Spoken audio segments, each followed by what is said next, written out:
So good afternoon. My name is Matt Chase. I'm the Executive Director of the National Association of Counties. It's my honor today to moderate a Capitol Hill briefing on the payment in lieu of taxes, as well as Secure Rural Schools program, two important programs for all of rural America, not just the West, but the entire United States. It's an issue that PILT in particular impacts over 1,850 counties, or over 60% of the nation's counties that have federal land that is not taxable by local governments, yet counties still have to provide vital public services both on those federal lands but in the gateway communities and across their counties. And this is an issue of the federal government and counties working together, that federal policies, both funding policy decisions as well as regulations and just overall federal policy, directly impact the ability of county governments to serve our communities and how we make our land productive and have good stewardship. So today we're going to talk about the immediate issue of making sure there's full funding for the payment in lieu of taxes program, that we get 2 years of back funding for Secure Rural Schools along with active forest management, and get our lands back in productive use with balance, and how issues in the West, particularly the forest fires that are occurring, are really impacting our communities and the costs and contributions that counties make to dealing with that issue. So we are pleased to talk about this issue. The Payment in Lieu of Taxes program was created in 1976 to provide payments to counties and other local governments to offset lost tax revenue. That most county governments are dependent on property tax. Some have sales tax, but predominantly property taxes across the country. And the federal government does not pay those taxes, so this is in lieu of paying property tax, hence the name Payment in Lieu of Taxes. I'd be remiss again not to mention that the Secure Rural Schools program has a different mission and it's a different funding source that relates to revenue sharing payments that the federal government made for timber harvest on public lands, that they share that revenue with the counties, and those payments have gone down, and so Congress instituted Secure Rural Schools, obviously going to schools as well as to county governments. And that program was created back in 2000 and was intended to be temporary so that Congress could work on active forest management, so that we could have a thriving timber industry as well as protecting the environment. We are 2 fiscal years behind on that funding, and how PILT and SRS are linked is also through the formula. So as Secure Rural Schools, if it goes away, many PILT counties will lose funding because the funding formulas are tied together. And we will introduce a video here in a second that kind of talks about that. So we are here to advocate for full funding for payment in lieu of taxes. We're looking for, ultimately, we would like long-term stability, that having to come here every year to beg for the federal government to essentially pay its property taxes is not a long-term issue. Well, before we do the video, we have one of the congressmen here, so we'll skip to that. We're honored to have Congressman Bruce Westerman from Arkansas, who's the only forester in the United States Congress, I believe, and is the author of a NACo-supported forest management reform legislation, H.R. 2936, the Resilient Federal Forest Act of 2017. Along with provisions to improve the health of our forest, the bill includes provisions to improve flexibility for counties in utilizing Secure Rural Schools Title III funds, which is important for us. Congressman serves on the House Natural Resources Committee, which has primary jurisdiction over the mandatory funding for PILT, and he chairs the Oversight Subcommittee on Natural Resources. We're also very thankful to the Congressman for allowing us to hire away one of his former staffers to be NACo's Public Lands Associate. So with that, Congressman, welcome and thank you.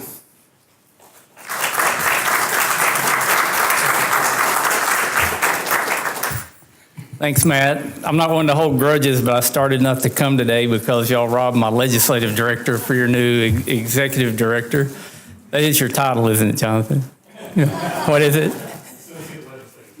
Oh, well, in my eyes, he's the boss, yeah. So But you got a good guy with Jonathan. He did great work for me and certainly knows the issues that are important to rural America and to counties all across the country.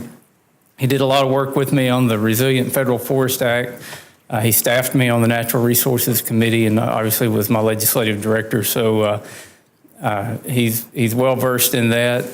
And I wish I could come to you and tell you we had it signed into law and we were going to start managing our federal lands better, but it's a long, slow process to get anything done here in Congress. But I appreciate the support that you all have given to me and given to the policy that we're trying to put forth that would be, I can't think of anything we could do that would be more beneficial to more rural counties and rural communities across the country than to start managing our national forest in a better way, not just to generate the timber revenue that needs to be generated off of those forests that goes back to the counties, but to make the forest healthier, to make them better for wildlife, for air quality, for water quality. I think it will help the tourism part, the sports and recreation part that the forest provides so many opportunities for.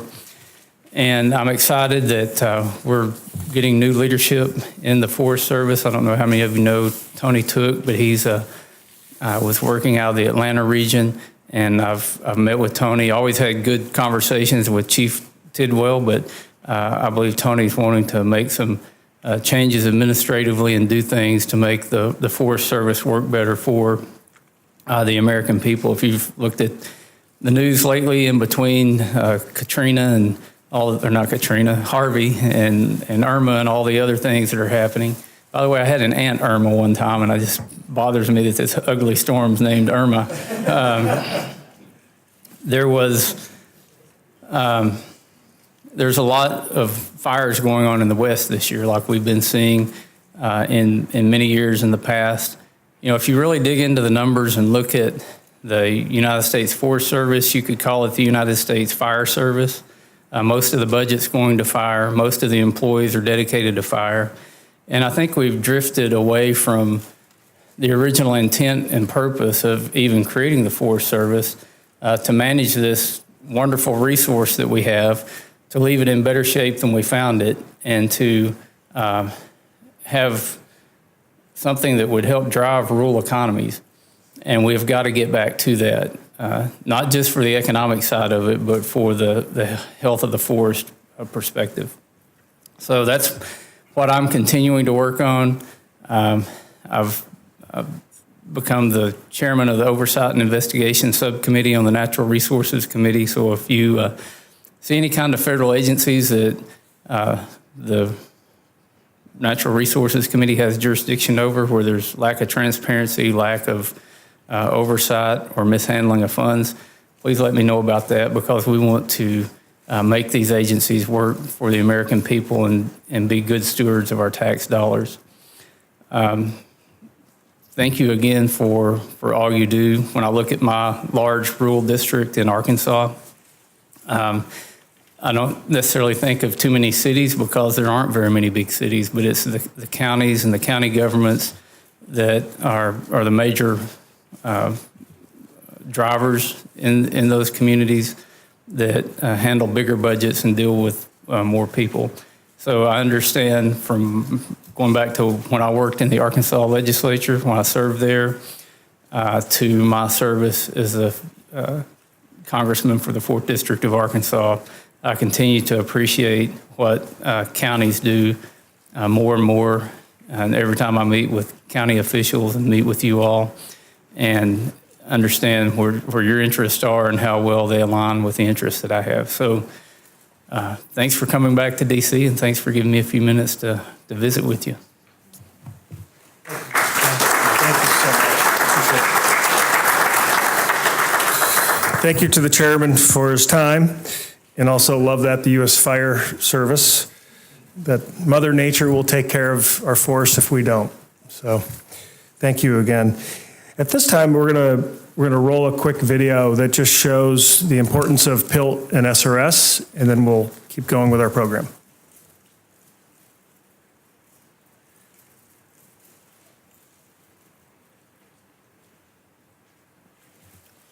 Good afternoon. My name is Joel Bousman, Commissioner from Sublette County, Wyoming. I'm here today to talk about the Secure Rural Schools program, why it's important to my county, in addition to the PILT program. Historically, the federal government has shared 25% of federal forced revenues with counties to offset the lost property taxes and support local services. Facing steep reductions in timber revenue sharing payments resulting from national policies that limited revenue-generating activities on federal forest lands, SRS was first enacted in 2000 as a critical safety net for forest counties. In fiscal year 2015, SRS provided $278 million to more than 720 forest counties across 41 states. But the program expired in 2015 and has not been reauthorized. NACo encourages members of Congress to co-sponsor H.R. 2340 and Senate File 1027 legislation to reauthorize the SRS program for 2 years. Over 9 million school children rely on SRS to keep teachers in their classrooms, and counties need SRS funds to meet their governing missions. Counties use SRS for more than schools.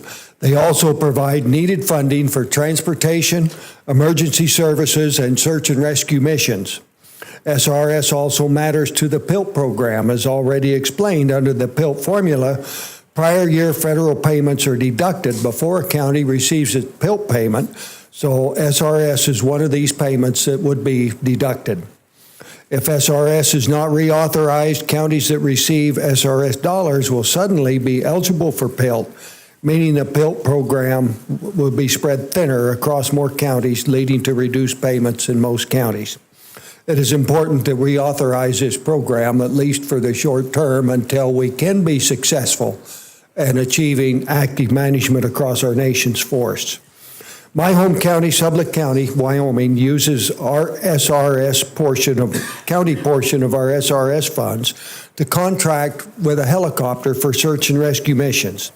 This summer alone, this helicopter has saved a hiker suffering from altitude sickness, an individual who went over a waterfall and wound up stranded on a rock in the middle of a stream during high water, and multiple wounded horseback riders.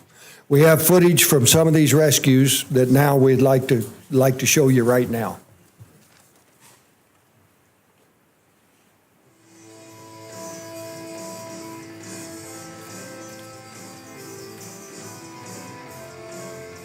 When you are in danger, search and rescue operations are essential. Across many counties, these operations are funded by the Payments in Lieu of Taxes and Secure Rural Schools programs.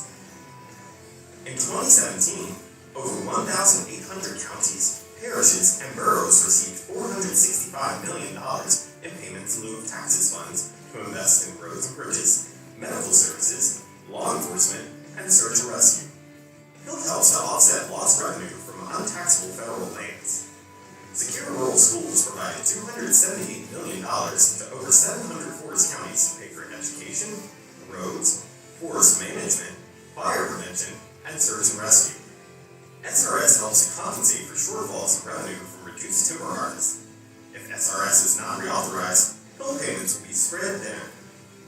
Congress must act to preserve these vital services by fully funding PILT and reauthorizing SRS. You can come to the rescue. Visit NACo.org to find out how.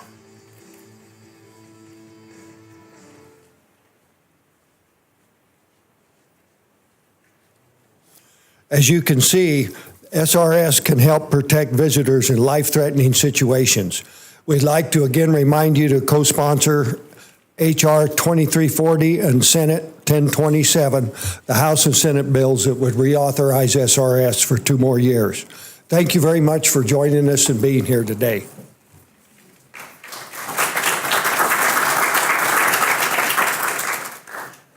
Thank you, everyone, for being here. Wanted just to be rather quick. We have Senator Jeff Flake, who I'm honored to introduce. Really appreciate. Most of you may know him as the most beautiful man on the Hill. I know him as Senator Jeff Flake. I know he was voted as that recently. He has been a strong supporter of PILT. We've certainly appreciated that he's always been willing to support that. And and work with us in any way that he can. I know that he's got to get to a vote quickly here, so I won't be long-winded, but I'm going to give the chance to have the mic here, and we certainly appreciate him being here today. Thank you.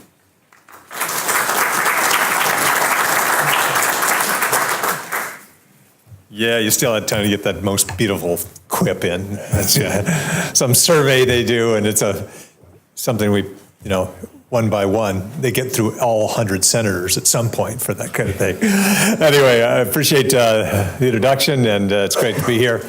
Great to have rural, people on county boards and people representing counties. That's where the action is at. Arizona has 15 counties. Greenlee County, 77% federally owned. Mojave County, 74%. What's Navajo? Where I grew up. What's the percentage of federal land?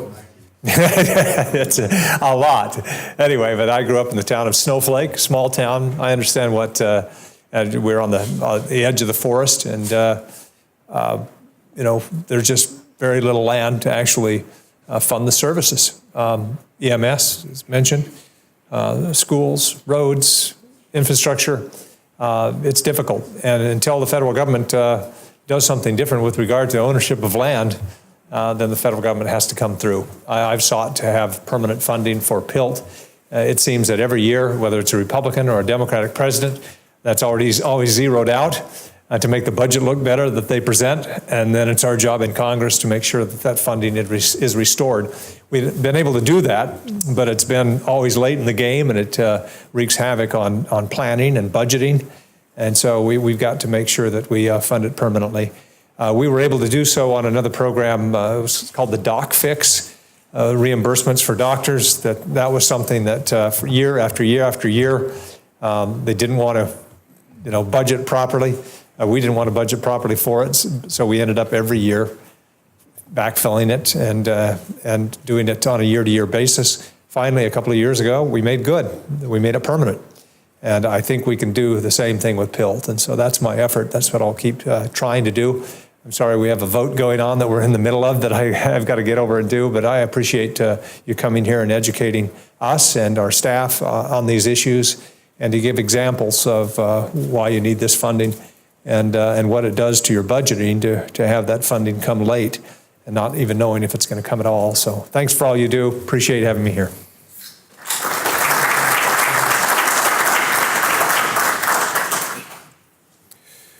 Appreciate the senator taking time. He makes our PILT event every single year. He's very consistent in his support for PILT, and we appreciate that. At this point, I'm going to introduce our NACo's immediate past president, Commissioner Brian Deloche from Leon County, Florida, which many folks will scratch their head and say, what's PILT have to do with Florida? But Leon County is also the state capital where Tallahassee is 24% federally owned land, public land, but federal ownership. And so it's clear it's not just a Western issue, that this impacts the entire country, including Leon County, Florida. So Commissioner Deloche. Thanks, Matt. You guys thought you were done with me, didn't you? As Matt mentioned, I'm a Leon County Commissioner. I'm past president of NACo. And as most people, when you look at the maps that show the PILT funding, the majority of it's out west. And that's really not always the case. And in our case, as Matt mentioned, 24% of our county is federal lands. And frankly, there's 750,000 acres in the surrounding acres of national lands around us. And I spent a lot of time there. And the reality is, how do we fund and how do we drive the services that are required to perform in there? And so Leon County is about 250,000 people, 270,000 people. We got about a $240 million budget. But the funding for us from PILT helps us pave those roads in the national forest, help us keep those things up, and we wouldn't be able to do it without it. And PILT may sound like pennies on the dollar to some counties, but to the counties in Florida, for instance, we get $5.5 million on a $85 billion budget. But if you look at it for the counties that get it, it's life or death. And there are some small rural counties out there, 90% of their land is federal land. There's no way they could operate without the PILT funding that they get. And so you talk about, what are the services? And they were listed up here. I mean, search and rescue. I can tell you, having been helivaced off of a mountain with pulmonary edema, it's not a cheap experience. Fire management, which we have all over the West right now. I called my daughter in Jackson Hole the other day and I said, how's sunny Wyoming? And she said, Dad, it's not so sunny right now. It's kind of overcast with all the smoke we've got coming through here. And I hear Glacier National Park, which is one of my favorite places in the country, has some of the lodges there in fear of having them burned down. Emergency medical services, law enforcement, solid waste. These are all services that we're required to perform with no tax base. And as you can see, this is one of those funding formulas that we need. We need a better way than coming back here every year with our hat in hand and asking this to be done. The reality is we would like to see it on a little bit more permanent basis. And the secure rural schools, if that goes away, that's going to dilute everything even worse for us. So we're here to ask that, we continue the PILT funding, we manage the secure rural schools funding, and this is, federal lands should be enjoyed by everybody, and we'd like to continue that. So thank you all for coming out today, and we appreciate everything. Thanks, Matt. Appreciate it.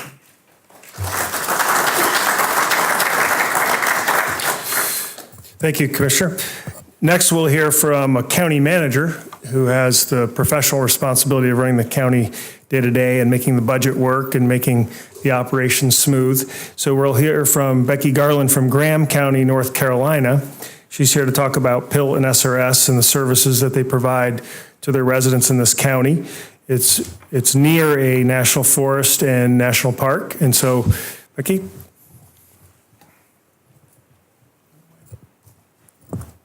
Good afternoon. It's an honor to speak to you today about the significant impact that PILT has on a small rural county in western North Carolina. Graham County is located in the far western tip of North Carolina. In 2016, we received a little over $300,000 in PILT funding on approximately 114,000 acres that's under the management of the U.S. Forest Service. Because of the federal ownership between the Forest Service and the Tennessee Valley Authority, Graham County is able to only tax about 26% of its land mass. Because we are considered a Tier 1 distressed county due to our low median income per capita and high unemployment rates, Graham County leaders face a significant challenge to maintain a fair and equitable tax base or tax rate, allowing folks to sustain a living within our county borders. Graham County is rich in its natural resources. However, very few of those resources are accessible to our citizens for us to maintain our economic viability. The $300,000 we receive in PILT funds may seem minuscule from a local, state, or federal level compared even to a budget the size of our county, which is $15.5 million. However, it's vital to us to maintain the essential public safety functions we are required to do as a local government. So what does that $300,000 do for us? Well, it saves our taxpayers 3 cents on their property tax rate, which is vital to them because many of our citizens are low and middle income and elderly living on a fixed income, and they need every penny they can get to maintain their own personal budgets. Our PILT can also purchase 3 ambulances or 10 sheriff cruisers in a region where our closest medical facility is 45 minutes to an hour away. That's a critical access hospital, or 2 hours for a trauma center. We have to have good, reliable ambulances on the road on those mountainous, curvy roads that we have in our location. No one wants to get stuck on the top of a mountain in an ambulance if they're in the middle of a medical crisis. In addition to our windy roads, we have one of the highest incident rates of motor vehicle accidents because we have the tail of the dragon, which has a very high incident rate of MVRs, and that necessitates our public safety to have the very best in equipment. PILT helps to pay for that equipment as well. PILT also helps create jobs. I can hire 6 paramedics or 6 sheriff deputies on these funds, which is a win for us. It's also a win for the federal government because my staff are typically the first responders if someone is lost or hurt on federal lands. So what is my ask today? Well, we need PILT to be fully funded as well as secure rural schools funding to be restored. It needs to be part of the mandatory and permanently authorized appropriations in the federal budget. If we were able to tax our entire land mass in Graham County, we would be able to provide every service imaginable to our citizens for about 26 cents on the mill rate versus 58.5 cents that we levy. As it is, we're stretched to our limits to provide the minimum essential services. This is why PILT is so vital to us. We in the small counties of America are able to do a whole lot on a shoestring, and PILT gives us the bow on that lace, as well as secure rural schools. Thank you.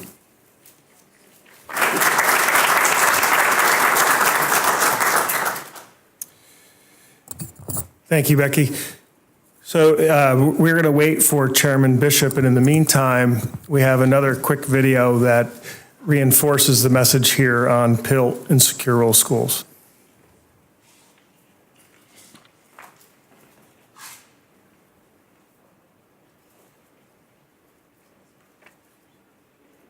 Federal lands cover nearly 1/3 of the United States, touching 62% of America's 3,069 counties, parishes, and boroughs. This reality carries distinctive challenges for county governments because federal land is exempt from local property taxes. Meanwhile, our local governments still need to provide vital yet costly public services that support our communities, residents, and businesses, as well as the 720 million people who visit federal lands each year. That is why federal public lands issues matter to counties, and why counties matter to America. To compensate the nearly 1,900 counties across 49 states that are home to federal lands, Congress created the Payments in Lieu of Taxes, or PILT program, to offset the lost property tax revenue and help counties provide essential services such as road and bridge maintenance, law enforcement and courts, emergency response, fire protection, public health, and solid waste disposal. Without PILT, counties across the country would be unable to provide vital services. Members of the National Association of Counties continue to call on Congress and the administration to provide full mandatory funding for PILT. Additionally, more than 720 counties and 4,000 school districts in 41 states are impacted by another crucial program known as Secure Rural Schools, or SRS. SRS was established in the year 2000 to provide stability for forest counties and school districts, many of whom are facing immense financial hardships due to changes in federal environmental policies that have resulted in sharp declines in local revenue from federal timber harvests. Until federal policies are reformed to allow for more active and healthy forest management, forest counties now rely on SRS payments to support roads, schools, and other emergency and essential services. Without SRS funding, counties and school districts would be forced to terminate employees, cancel teacher contracts, stop construction on critical infrastructure, and reduce many other services. The message is clear. Congress must act to fully fund PILT and provide a long-term sustainable solution to address the SRS funding crisis.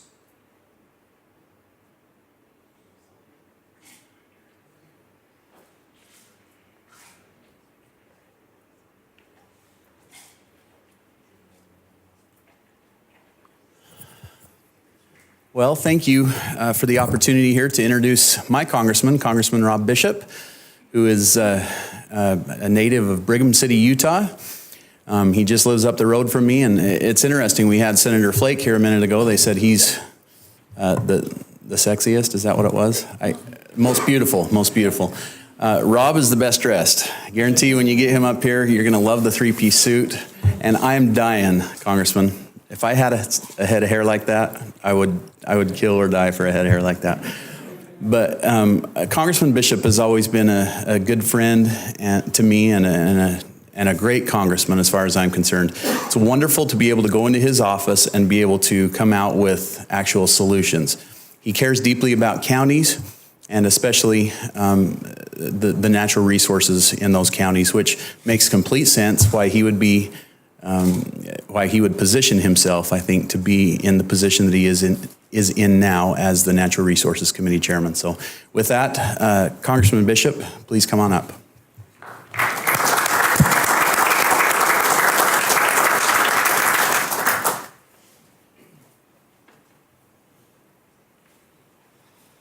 Thank you for that kind introduction, I think. And I appreciate it. I always saw the very end of the video, so obviously I know what I'm supposed to say, and you've already got the message, and we'll just go from there. I'm happy to be here with you. I appreciate what you are all doing. The significance of NACo. NACo has helped us out on several key bills in the past. I want to appreciate that. I want you to know I appreciate that. And you're not done, because I still have another forest bill out there, and we have a sportsman's bill coming up, and I still need your help on a couple of other things as we're going forward. I also want you to know that you always have, whether Carrie's there or not, you always have an open door in my office. We bring one of your former members. It's now on our side. So Chris, just know you have an in both in the committee as well as in our office at some point. Look, when I first came here, and I want to talk specifically about PILT. When I first came here, even though it was a Republican administration, they used to play the same stupid game every year in which they would underfund us in their budget request, usually at about $100 million. And then they would expect us, obviously, as members of Congress to plus it up, which we always did every year, and we got it up to around $300 million. But we had to do it on the floor in the appropriations process. Stupid games. And then I remember one year where it was threatened not to be able to do that, and there were a bunch of members from every county, every state that gets PILT, which you have to realize that's 49 out of the 50 states gets PILT payments. They were all there in Boehner's office talking to him and demanding that we have a revenue source for PILT.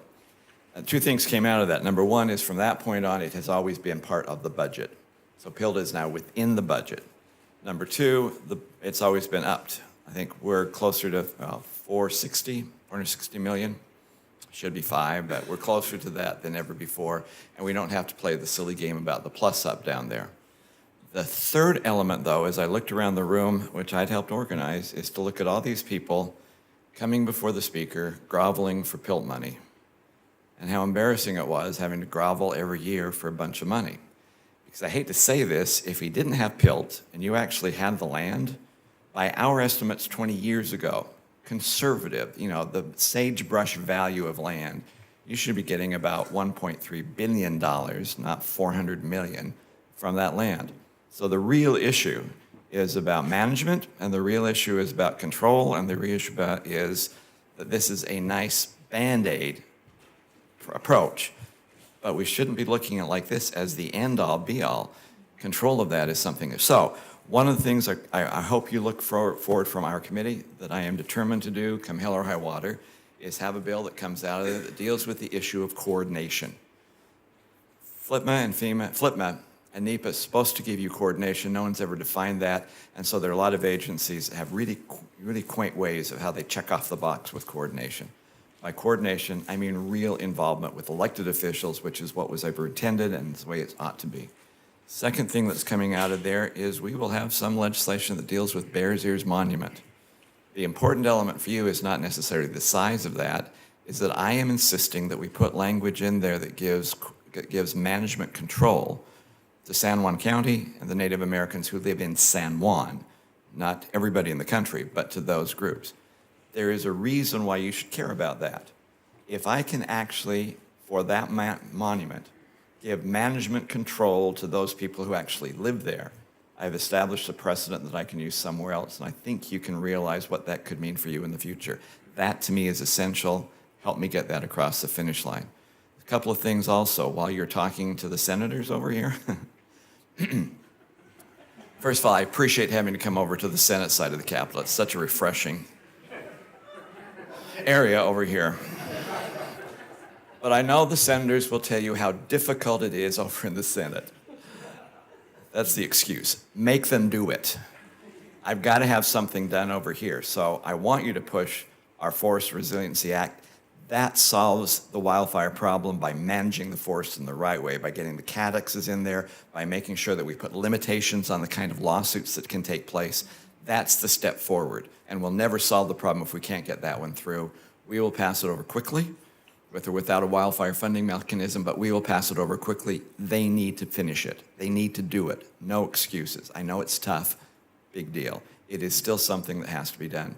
And the same thing when we have a coordination bill, when we do the sportsman bill, a few other things. I need you to push the senators to say, I know it's difficult. I know there are a couple of staffers that have been here since the cornerstone of the Capitol was actually laid, and they think that they are more powerful than the senators, and in reality they are, but the senators are the ones who have the voting card, and they're the ones that should not be kowtowing to a bunch of paid bureaucrats who work in the shadows of the Senate, always stopping things from going forward. It has to stop. It has to be pushed forward.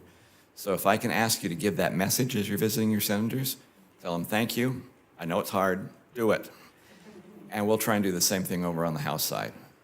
It's an easier job for us because we are not controlled by them. We are not controlled by the minority and a rule that says you have to have 60% of everyone voting for something.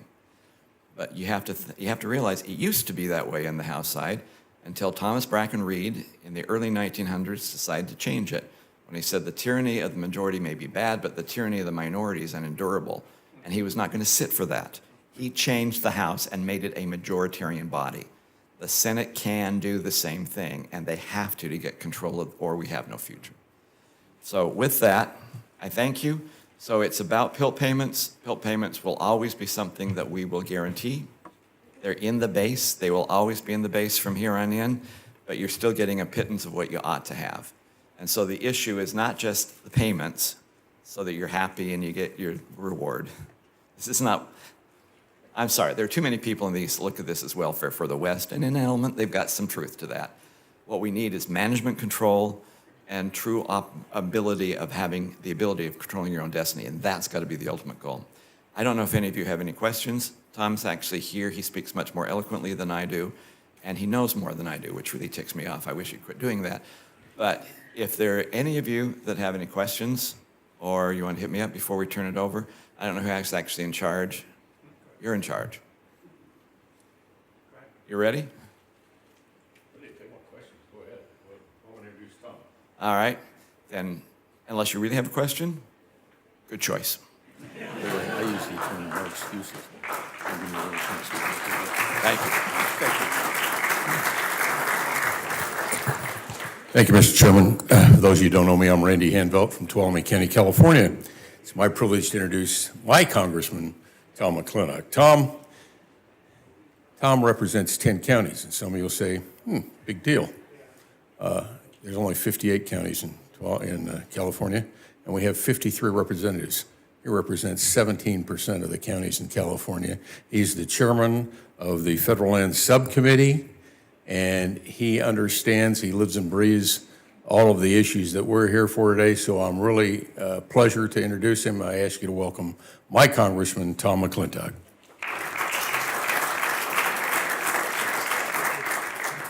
Yeah, I can say that without hesitation, it is the most beautiful district in America. It has Lake Tahoe, Yosemite Valley, and Kings Canyon all in one district. So I feel pretty fortunate.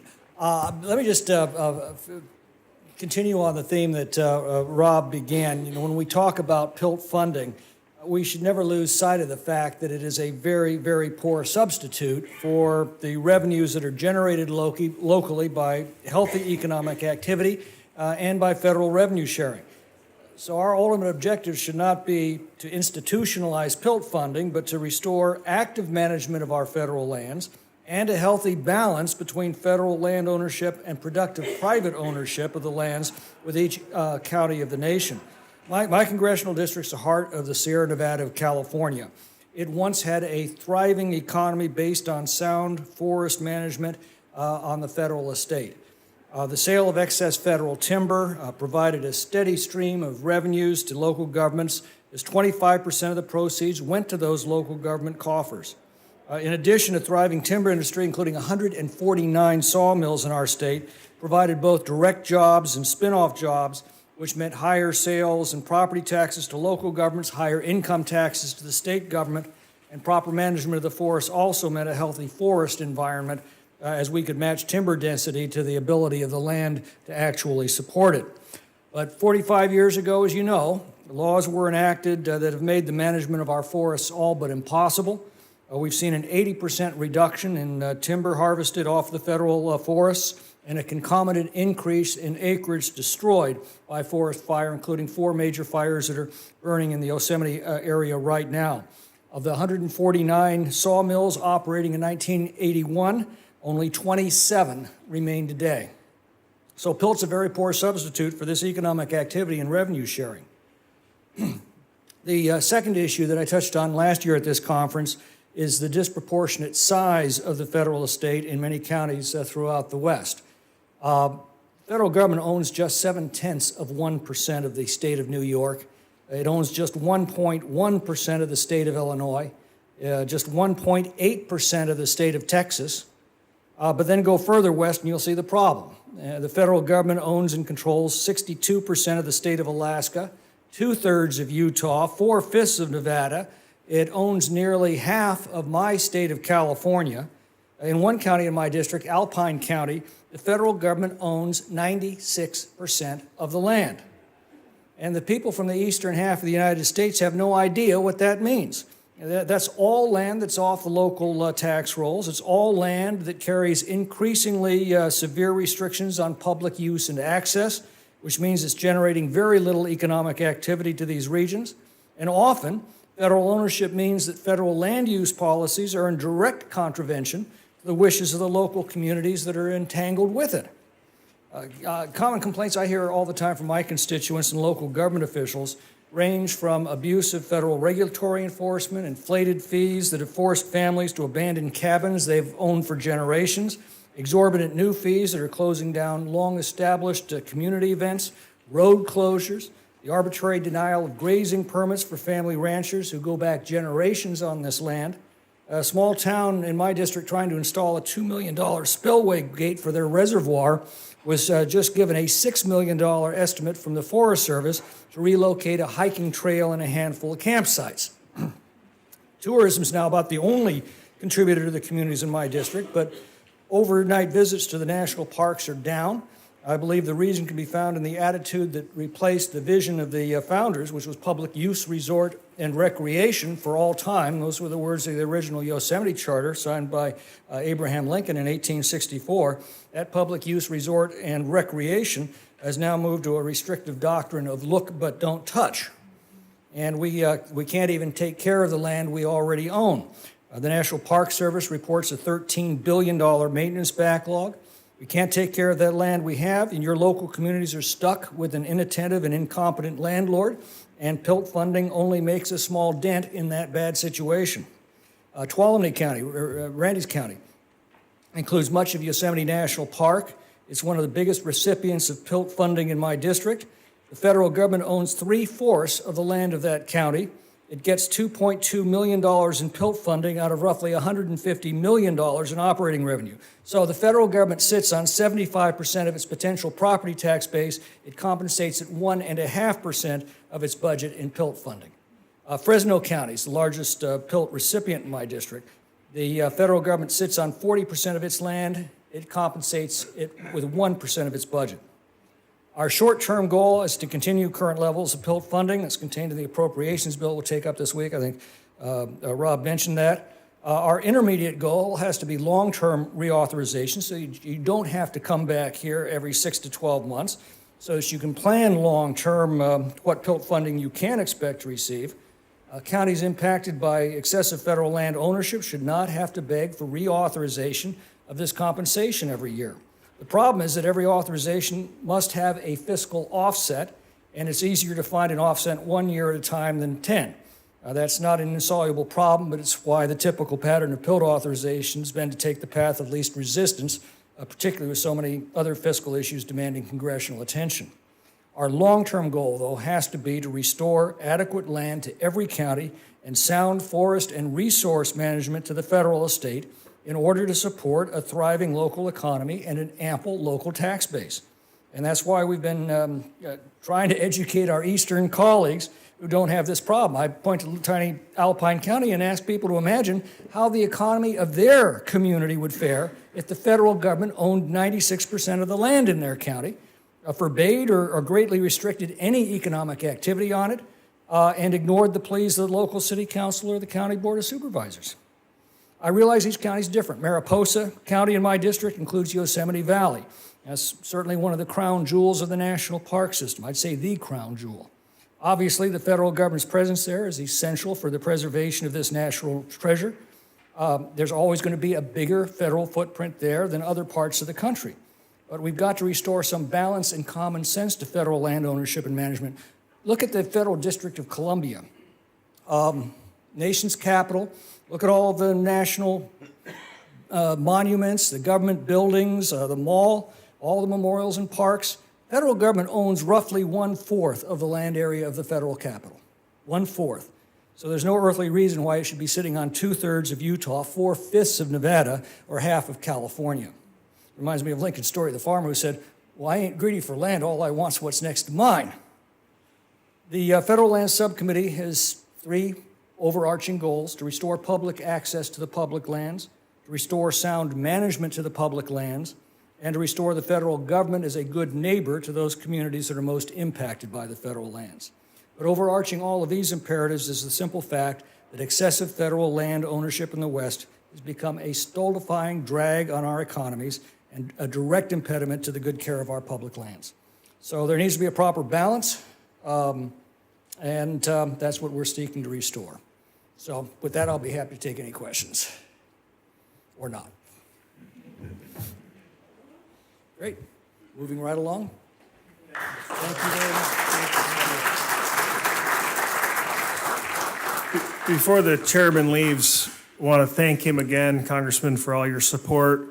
He's invited the National Association of Counties and our county officials from all over the country to testify on numerous occasions on natural resource issues. He's been a strong voice on the forest management reform and strengthening the county role in land management decisions. And he helped us with the repeal of the BLM 2.0 planning rule to force BLM to go back and start over. So I want to thank him again. To wrap up the briefing, actually, we'll take any questions from the audience or the congressional staffers, if there's any questions. I think we made the point that we're here for full funding for PILT, and we want to make sure, as Chairman Bishop said, we can move to a multi-year solution over time. That we want to make sure Congress understands the impact of not funding secure rural schools, both for those secure rural schools counties in schools, as well as the non-SRS counties, and how that impacts the PILT payments, and push for active forest management so we can really make these forests productive. So with that, I want to thank everybody for attending, and we stand adjourned. Okay? Oh, sure, go ahead. Expected chronology for the movement of the Resilient Federal Forest Act? There's been attempts to move these bills independent, and at this point in the congressional calendar, we're looking for larger vehicles to attach to. So the natural resource committees have had different bills that they're trying to attach to. Now, the most likely bills to pass through Congress will probably be disaster related with Harvey, and we'll see what happens this weekend with Irma, as well as the western forest fires. And so those are most likely to be the bills that go through, and whether they're what we call clean bills without any policy riders or other issues attached, we'll have to see. But those are the most likely. And then you've got the normal appropriations process that is going to have to play out. And last night there was an announcement it might be a 3-month extension, so we'll have to see what happens there. Standalone bills are struggling to move through the Congress at this point. All right. Thank you very much.